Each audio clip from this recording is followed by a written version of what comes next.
અમદાવાદમાં ફરી રફતારનો કહેર સામે આવ્યો છે। BMW કાર ચાલકે અકસ્માત સર્જ્યો। જુંડાલ સર્કલ નજીક બાઇક ચાલકને અડફેટે લીધો। કાર ચાલક અકસ્માત સર્જીને ફરાર થઈ ગયો। ઈજાગ્રસ્તને ગંભીર હાલતમાં સારવાર માટે હોસ્પિટલ ખસેડાયો છે। કાર માલિક ગાંધીનગરના અશોક ડોબરિયા હોવાનું સામે આવ્યું, જ્યારે ઈજાગ્રસ્ત યાજ્ઞિક સુથાર અમદાવાદનો રહેવાસી હોવાનું સામે આવ્યું। અકસ્માતના સીસીટીવી પણ સામે આવ્યા।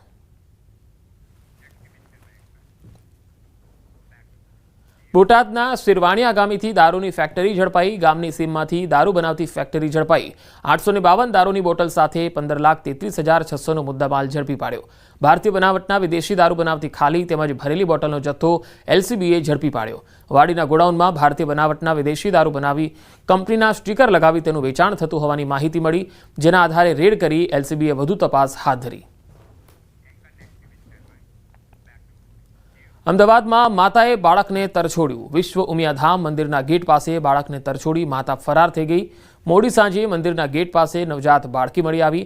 વિશ્વ ઉમિયાધામના પ્રમુખ અને સમગ્ર ટીમે બાળકીની સંભાળ લીધી। માતા દીકરીને ઉમિયા માતાજીના શરણમાં છોડીને ફરાર થયા। વિશ્વ ઉમિયાધામ બાળકીની તમામ જવાબદારી ઉઠાવશે। બનાસકાંઠાના પાલનપુરમાં નવા બનેલા બ્રિજમાં ગાબડું પડી ગયું। આરટીઓ સર્કલ પાસે નવીન બનેલા એલિવેટેડ બ્રિજ પર ગાબડું પડ્યું। આ તસવીરો જુઓ। બ્રિજના જોઈન્ટમાં જ મોટું ગાબડું જોવા મળ્યું। આ બ્રિજમાં ગાબડું પડતા જ વાહન વ્યવહાર બંધ કરી દેવાયો છે। કોન્ટ્રાક્ટર દ્વારા રિપેરિંગનું કામ શરૂ કરાયું છે। થોડા સમય પહેલા જ બ્રિજના નિર્માણ દરમિયાન ગટર પડી જતા 2 લોકોના મૃત્યુ થયા હતા। તો આ સ્થિતિ છે બનાસકાંઠાના પાલનપુરમાં આરટીઓ સર્કલ પાસે આવેલું આ બ્રિજ, જેનું આ તમે જોઈ શકો છો કે કેવી રીતે એમાં ગાબડું પડ્યું। કોન્ટ્રાક્ટર દ્વારા હવે રિપેરિંગનું કામકાજ શરૂ કરાયું છે, પરંતુ જ્યારે બનાવવામાં આવ્યું ત્યારે તેની ક્વોલિટી કેમ ચેક નહીં કરી, અને હવે બનાવ્યા પછી તરત જ ગાબડું પડી જાય એટલે આ આખા નિર્માણ ઉપર જ એક ગંભીર સવાલ ચિંધે છે। બનાસકાંઠા જિલ્લામાં ભારે વરસાદથી ઠેર ઠેર નુકસાન થયું છે। જમીન ધોવાણ થવાથી ઘરો ધરાશાયી થયા છે। ઘરો ખેતરો બરબાદ થયા તો કેટલાક પશુઓના પણ મૃત્યુ થયા, જેને લઈને બનાસકાંઠાના સાંસદ જ્ઞાનીબેન ઠાકોરે પત્ર લખીને સહાયની રજૂઆત કરી છે। પાક નુકસાન, જમીન ધોવાણ, ઘર ધરાશાયી અને પશુ નુકસાનનું તાત્કાલિક સર્વેક્ષણ કરી પીડિતોને નાણાકીય વળતર આપવા અને ખેડૂતોને તાત્કાલિક ધોરણે અઠવાડિયાની કેશડોલની સહાય આપવા રજૂઆત કરી। નાગરિકોને 1,000 કરોડનું વિશેષ પેકેજ આપવા માટેની પણ રજૂઆત કરી। હરિયાણાના યમુનાનગર જિલ્લાના હથિનીકુંડ બેરેજ ખાતે 19 વર્ષની યુવતીએ વહેતી નહેરમાં કૂદીને આત્મહત્યા કરી। આ તસવીરો જુઓ। આત્મહત્યા કરતા પહેલા તે 2-3 કલાક સુધી ફરતી રહી અને અંતે તે નહેરના કિનારે ઊભી રહીને આત્મહત્યા કરી લે છે। લોકોએ શિવાનીના આત્મહત્યાનો એક લાઈવ વિડીયો પોતાના મોબાઈલમાં બનાવ્યો। આત્મહત્યા દરમિયાન પોલીસ કર્મચારીઓ પણ ઘટના સ્થળે હાજર હતા, પરંતુ તેઓ તેને આત્મહત્યા કરતા રોકી શક્યા નહીં। મૃતક યુવતીની ઓળખ ઉત્તર પ્રદેશના સહારનપુર જિલ્લાના રતનપુરા ગામની હોવાનું જાણવા મળ્યું। હાલમાં આત્મહત્યાનું કારણ અકબંધ છે। યુવતીનો મૃતદેહ હજુ સુધી મળ્યો નથી।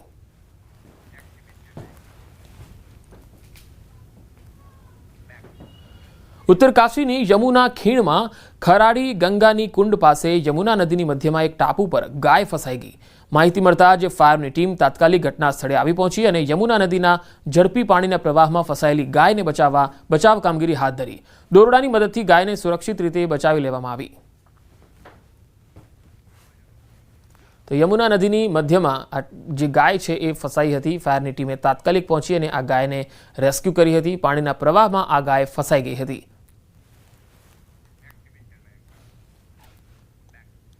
નેપાળમાં હિંસા અને બ્લેકઆઉટ વચ્ચે સુરતના 20 પ્રવાસીઓ ફસાયા। સુરત નેશનલ બેંકના ડિરેક્ટર દેવાંગભાઈ ચોકસી સહિત 20 લોકોએ ખતરનાક સ્થિતિનો સામનો કર્યો। સુરતના સાંસદ મુકેશ દલાલે ત્વરિત અને અસરકારક કાર્યવાહી શરૂ કરી। મુકેશ દલાલ દ્વારા વિડીયો કોલ કરી ફસાયેલા લોકો સાથે સંપર્ક કરાયો।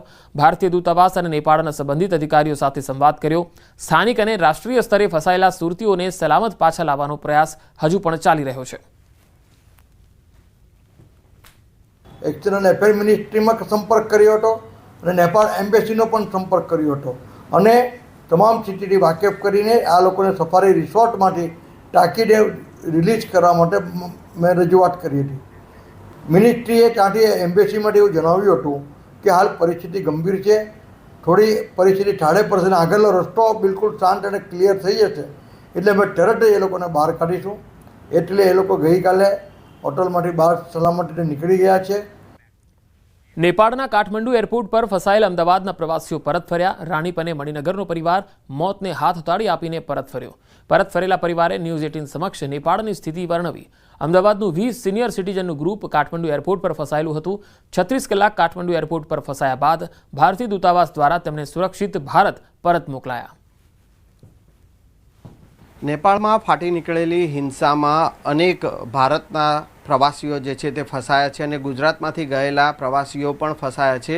જોકે હવે ધીરે ધીરે જે પ્રવાસીઓ પરત આવી રહ્યા છે અને તેમાંના જ એક પ્રવાસી જે છે અશોકભાઈ કે જેઓ આજે જ નેપાળથી પરત ફર્યા છે. અશોકભાઈ પાસેથી જાણીશું કે આખી આ ઘટના શું છે અને કેવી રીતે તેઓ ત્યાં ફરવા માટે ક્યાં ફરવા માટે ગયા હતા, કેટલા લોકો ગયા હતા. અશોકભાઈ, કાઠમંડુ નેપાળ તમે ફરવા માટે ગયા હતા, કેટલા લોકો અહીંયાથી ગુજરાતમાંથી ગયા હતા અને ક્યાં ફરવા માટે પહેલાં ગયા? અમે અહીંયાથી 20 જણા હતા અમદાવાદના, 5 જણા સૌરાષ્ટ્રના ભાવનગરના હતા. 7 દિવસના પ્રવાસે ગયા હતા. 3 તારીખે અમારો પ્રવાસ ચાલુ થયેલો. પ્રવાસ બધો સુખ શાંતિ, પશુપતિનાથજી, ચિતવન, પોખરા બધું શાંતિથી ફર્યા. છેલ્લા દિવસે આવવાનું ચેકઆઉટ ટાઈમ હતો અમારો. સવારે 9 વાગે અમે લોર્ડ્સ હોટલ છોડી કાઠમંડુમાં. હોટલ છોડીને અમે 20 મિત્રો જ હતા. પેલા આગળ નીકળી ગયા હતા સવારે 4 વાગે, કાઠિયાવાડના હતા.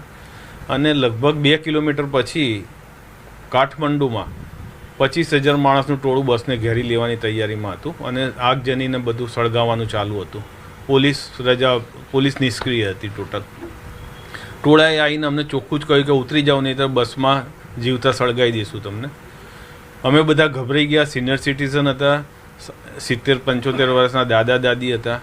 ટોટલી જીવ બચાવવા માટે બેગો ગાડીમાંથી કાઢી અને અમે બસ એમના હવાલે કરીને અમે ચાલતા એરપોર્ટમાં ભાગવા માંડ્યા. હવે કમનસીબી એવું થઈ કે એ ટોળાનો શિકારમાંથી તો બચ્યા અમે, પણ સામે બીજું 30-40 હજારનું ટોળું એરપોર્ટથી 2 કિલોમીટર પહેલાં સામે મળ્યું રેલીના સ્વરૂપમાં. હવે એ રેલીએ એટલું તોફાન કર્યું કે પોલીસે સામે ટીયર ગેસના સેલ છોડ્યા. ટીયર ગેસના સેલ છોડ્યા તો ટોળું તો પાછળ જતું રહ્યું, પણ અમારું જે 20 જણનું ગ્રુપ હતું એની ઉપર, મારા વાઈફ ઉપર ને બીજા 4 મેમ્બર ઉપર ટીયર ગેસના સેલ પડ્યા અને અમે ટોટલ મૂર્છિત અવસ્થામાં થઈ ગયા. લગભગ 2-3 મિનિટ, 4 મિનિટ માટે. કોઈ દિવસ આવો અનુભવ થયો નહીં. ટોળામાંથી એક ભાઈએ પાણીની બોટલ અમારા આ પર ફેંકી. એના હિસાબે અમે 3-4 મિનિટમાં થોડા સ્વસ્થ થઈ અને એરપોર્ટ બાજુ ભાગ્યા. તો આર્મી હતી, આર્મીના હિસાબે અમે એરપોર્ટની અંદર જતા રહ્યા. તો એરપોર્ટમાં જઈને લગેજ બધું આપ્યું, ટિકિટો આપી એમણે. અને અચાનક એરપોર્ટ ઉપર હુમલો થયો એટલે એરપોર્ટનો સ્ટાફ બધું એમનું એમ છોડી અને ટોટલી 100% એરપોર્ટનો સ્ટાફ બધો લગેજના ફેંકીને જતો રહ્યો. અમે લગેજ લઈ લીધું અને અમે આત્મવિશ્વાસ કે હવે જે થાય અમારું એરપોર્ટ ઉપર જ રહીશું તો અમારું ભારત સરકાર અમને બચાવ કરશે. એરપોર્ટની પ્રોપર્ટી અમારે છોડવી નથી. મારી ટીમને મેં ફોલો કરી અને 25 જણને સમજાયા કે આપણે એરપોર્ટ છોડવું નથી. બહાર બધું સળગે છે, અંદર આપણે થોડા સેફ છીએ. ત્યાં આ પ્રકારની ઘટના હતી, તમે લોકો તમારા લોકોના જીવ બચાવતા હતા. અહીંયા પરિવારજનો સાથે કઈ રીતનો સંપર્કમાં હતા અને પરિવારજનો અહીંયા ચિંતાતુર હતા? પરિવારોમાં તો એવું હતું કે જે પહેલો એટેક અમારો બસ ઉપર થયો ને ત્યારે જે ટોળાને જોઈને જ ફોન કરી દીધો ઘરે કે આ છેલ્લો ફોન છે અમારો, કદાચ બીજો ફોન થાય ના થાય અમને કોઈ ખબર નથી. કારણ કે અમે અત્યારે એવી પરિસ્થિતિમાં છીએ કે ટોળાના મગજમાં શું ચાલે છે અમને ખબર નથી. કદાચ હવે અમે બચીએ બી કે ના બચીએ કંઈ ખબર નથી.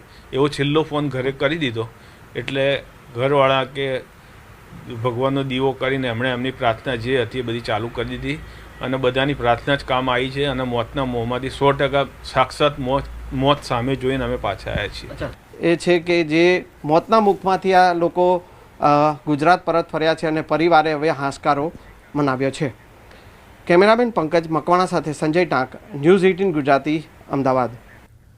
નડિયાદ મહાનગરપાલિકામાં બબાલ થઈ ગઈ. ભાજપ અને કોંગ્રેસના કાર્યકર્તાઓ વચ્ચે છૂટા હાથની મારામારી થઈ. આ મારામારીનો એક વિડીયો પણ વાયરલ થયો છે. આ તસવીરો જુઓ. આ ઘટનામાં ભાજપના એક કાર્યકર્તા ઈજાગ્રસ્ત થયા. પોલીસે ઘટના સ્થળે પહોંચીને મામલાને થાળે પાડ્યો. ભાજપના કાર્યકર્તાઓએ પોલીસ ફરિયાદ કરી છે.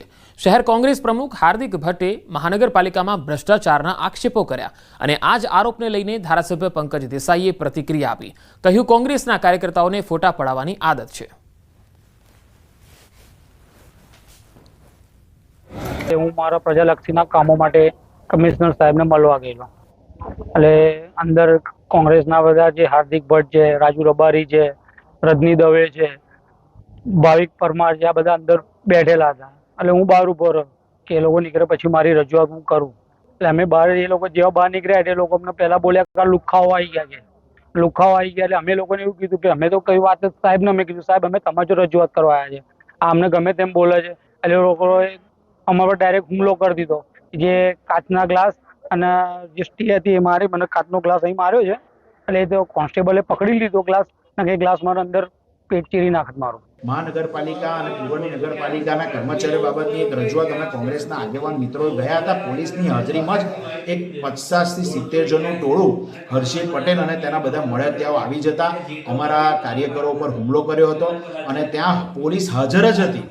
પોલીસની હાજરીમાં જ થયું છે, પરંતુ અમે એસપી સરને, ડેપ્યુટી ડીવાયએસપી સરને ફોન કરતા તાત્કાલિક તેઓએ આખો મામલો સંભાળી લીધો હતો. જે ડેવલપમેન્ટના કામો છે સરકારમાંથી અમે મહેનત કરીને અમે પ્રયત્નો કરીને લઈ આવતા હોઈએ અને એમને ખાલી જઈને ફોટા પડાવી અને વિડીયો ઉતારી અને મૂકી દેવાની રીલો અને રીલ બનાવી અને પોતે જાણે કરાયું હોય એ રીતના લોકોને બતાવવાનું, આ કેટલા અંશે વ્યાજબી છે. જૂનાગઢની આલ્ફા ઇન્ટરનેશનલ હોસ્ટેલમાં વિદ્યાર્થીને માર મારવા મામલે ગાંધીનગર બાળ આયોગની ટીમે પૂછપરછ કરી. બાળ આયોગના સભ્ય અમૃતાબેન અકિયાએ હોસ્ટેલના સંચાલકોની પૂછપરછ કરી. હોસ્ટેલ નિયમ વિરુદ્ધ ચાલતી હોવાનું સામે આવ્યું. સિનિયર અને જુનિયર વિદ્યાર્થીઓને એક સાથે રાખતા હોવાનું પણ ખુલ્યું. સાંજનો નાસ્તો પણ બાળકોને નહોતો આપવામાં આવતો. હોસ્ટેલના રૂમની અવરજવર સીસીટીવીમાં સ્પષ્ટ નહોતી. બાળકોની સંસ્થા ચલાવવાનો હોસ્ટેલ સંચાલકને અનુભવ ન હોવાનો પણ ખુલાસો થયો. બાળ આયોગ સરકારને રિપોર્ટ કરશે સબમિટ. બાળકોને પૂછતાછ કરવામાં આવતા તેમને સાંજનો નાસ્તો આપવામાં નથી આવતો. તેમજ નાના મોટા બાળકોને એક સાથે રૂમમાં 4 બાળકોને રાખવામાં આવે છે અને તેમાં મોટી ઉંમરના અને નાની ઉંમરના બાળકોને એક સાથે રાખ્યા છે. તેમજ સીસીટીવી કેમેરા જોવામાં આવે તો ફક્ત હોસ્ટેલની બહારના ભાગે અને લોબીમાં કેમેરા રાખેલા છે, પણ એક પ્રાઇવેટ ભાડા કરાર કરી અને જે વ્યક્તિને બાળકોની સંસ્થા ચલાવવા માટેનો અનુભવ નથી તેવી વ્યક્તિના ભરોસે આટલા બધા બાળકોનું ભવિષ્ય સોંપી દેવામાં આવે છે, તે અયોગ્ય છે. અમદાવાદ ગ્રામ્ય પોલીસે ગુનાખોરીને રોકવા માટે એક નવી પહેલ શરૂ કરી. પોલીસે ગ્રામ્ય વિસ્તારમાં રહેતા તમામ શ્રમિકોની નોંધણી માટે એક પોર્ટલ શરૂ કર્યું, જેમાં તમામ શ્રમિકોની નોંધણી કરવામાં આવશે. અમદાવાદ ગ્રામ્ય પોલીસના વિસ્તારમાં આવેલી 10,000 કંપનીના 5 લાખ શ્રમિકોની નોંધણી કરવાની પ્રક્રિયા શરૂ કરાઈ છે, જેથી ગંભીર ગુનાને અટકાવી શકાશે. ગ્રામ્ય પોલીસે એક નવું પોર્ટલ શરૂ કર્યું, જેને લોગિન આઈડી કંપની અને લેબર કોન્ટ્રાક્ટરોને આપવામાં આવશે. તેઓ પોતાના સમય, શ્રમિકોના નામ, તમામ મૂળ વતન અને તેમના સરનામા, હાલનું સરનામું, પુરાવા સાથે એક આઈડી તૈયાર કરવામાં આવશે. અત્યારે અમદાવાદ ગ્રામ્ય પોલીસથી બાયસેગની મદદથી અમે એક પોર્ટલ ડેવલપ કર્યો છે, લેબર રજિસ્ટ્રેશન પોર્ટલ. આ જે લેબર રજિસ્ટ્રેશન પોર્ટલ છે એનું યુટિલાઇઝેશન એવું છે કે તમામ જે કંપનીઓ છે or જે તમામ લેબર કોન્ટ્રાક્ટર છે એ તમામને એક લોગિન આઈડી આપવામાં આવશે. એ તમામ કોન્ટ્રાક્ટર્સ અને તમામ કંપનીઝ એના જે કંપનીમાં જે લેબર કામ કરતા હોય એ લેબરના ડેટા એમાં ફિલ કરશે અને લેબરને રિલેટેડ એનો પરમાનન્ટ એડ્રેસ ક્યાં છે, અત્યારે અહીંયા ક્યાં રહે છે અને કઈ કંપનીમાં શું કામ કરે છે એની એક માહિતી અમે ભેગા કરી રહ્યા છે. બનાસકાંઠામાં સીએમ ભૂપેન્દ્ર પટેલ પૂરગ્રસ્તોની મુલાકાતે છે. માડકા ગામે અસરગ્રસ્તોને મળ્યા. સીએમ માડકા ગામના સ્થાનિકો સાથે સંવાદ પણ કર્યો. લોકોએ મુશ્કેલી અને રજૂઆત સીએમ સમક્ષ કરી હતી. વધુ માહિતી મેળવીએ સંવાદદાતા કિશોર તુવર બનાસકાંઠાથી જોડાયા છે. કિશોર, જ્યારે સીએમ માડકા ગામે પહોંચ્યા ત્યારે સ્થાનિકોએ કયા કયા મુદ્દાઓની રજૂઆત સીએમ સમક્ષ કરી? રાજ્યના મુખ્યમંત્રી જે છે તે પૂર અસરગ્રસ્ત વિસ્તારની મુલાકાતે છે. સુઈગામ, થરાદ અને વાવના ગામડાઓ બાદ ગઈકાલ રાત્રે વાવ ખાતે જ પૂર અસરગ્રસ્તોની મુલાકાત બાદ તેઓ વાવ ખાતે જ રાત્રિ રોકાણ કર્યું હતું અને આજે સવારે તે સીએમ વાવ તાલુકાના માડકા ગામે પહોંચ્યા છે. માડકા ગામના સ્થાનિક લોકો સાથે સંવાદ કર્યો હતો અને માડકા ગામના જે પણ સમસ્યાઓ છે તે સમસ્યાઓ સાંભળી હતી. ખાસ કરીને માડકા ગામમાં જ્યારે પૂર આવે છે, 2015 હોય, 17 હોય કે 2023 હોય કે 2025 હોય, જ્યારે પૂરનું પાણી આવે છે ત્યારે માડકા ગામમાં નદીનો પ્રવાહ ચાલતો હોય તેવા દ્રશ્યો સર્જાતા હોય છે અને આ જે પાણી આવે છે તે પાણીનો કાયમી નિકાલ કરવા માટેની રજૂઆત જે છે તે સીએમને કરવામાં આવી હતી ગામ લોકો દ્વારા। તે ઉપરાંત ગેનીબેન ઠાકોર પણ તે સમયે ત્યાં પહોંચ્યા હતા અને ગેનીબેન ઠાકોરે પણ સમગ્ર સ્થિતિની જે રજૂઆત છે તે સીએમને કરી હતી અને મુખ્યમંત્રીએ પણ સ્થાનિકો સાથે ખુલ્લા મનથી વાત કરી હતી અને કાયમી આ પાણીનું નિરાકરણ થાય તે માટે પ્રયાસો કરવા મુખ્યમંત્રીએ માળકા ગામના લોકોને ખાતરી પણ આપી છે। જી કિશોર, આભાર માહિતી આપવા માટે। સરદાર સરોવર નર્મદા ડેમની સપાટીમાં વધારો થયો છે। નર્મદા ડેમની ફરી સિઝનમાં બીજી વખત 136 મીટર પાર થઈ છે સપાટી। ઉપરવાસમાંથી 1,13,045 ક્યુસેક પાણીની આવક છે, જેની સામે નર્મદાના 5 ગેટમાંથી 1,12,572 ક્યુસેક પાણી નર્મદા નદીમાં છોડવામાં આવી રહ્યું છે, એટલે કે જે આવક છે। હાલ નર્મદા ડેમની સપાટી 136.09 મીટરે પહોંચી છે। આજે પણ નર્મદા ડેમના 5 ગેટ 1.42 મીટર ખુલ્લા છે। વધુ માહિતી મેળવીએ સંવાદદાતા દીપક પટેલ નર્મદાથી જોડાયા છે। દીપક, આ સિઝનમાં નર્મદા ડેમની સપાટી તેની ફાઇનલ સપાટી સુધી પહોંચે એવું લાગે છે? બિલકુલ પંકજ, ખાસ વાત કરીએ તો જે નર્મદા ડેમના ઉપરવાસમાં મધ્યપ્રદેશમાં હાલ પણ જે સારો વરસાદને લઈ ઉપરવાસમાંથી 1,13,045 ક્યુસેક પાણી જેટલું આવક થઈ રહી છે, જેને લઈ નર્મદા ડેમના જે 5 ગેટ છે એ 5 ગેટ આજે છેલ્લા 3 દિવસથી ખુલ્લા છે અને જેને લઈ આજે 5 ગેટમાંથી 1,12,572 ક્યુસેક પાણી નર્મદા નદીમાં ઢળવા જઈ રહ્યું છે। કહી શકાય કે જે નર્મદા ડેમ જે છે એ સપ્ટેમ્બર માસમાં જ મહત્તમ સપાટી એની વટાવે છે અને દર વર્ષે સપ્ટેમ્બર માસમાં જે મહત્તમ સપાટી વટાવતા એના વધામણા પણ કરવામાં આવે છે। એટલે તંત્ર દ્વારા પણ આ જે સ્ટોરેજ છે જે 10 ગેટ હતા એને 5 કરી દેવામાં આવ્યા છે અને કહી શકાય કે જે આવનારા દિવસોમાં કદાચ 17 સપ્ટેમ્બર નરેન્દ્ર મોદીજીનો જન્મદિવસ પણ આવે છે, જેને લઈ જે નર્મદા ડેમની સપાટી મહત્તમ સપાટી પર પહોંચે એવા પ્રયાસો પણ થઈ રહ્યા છે।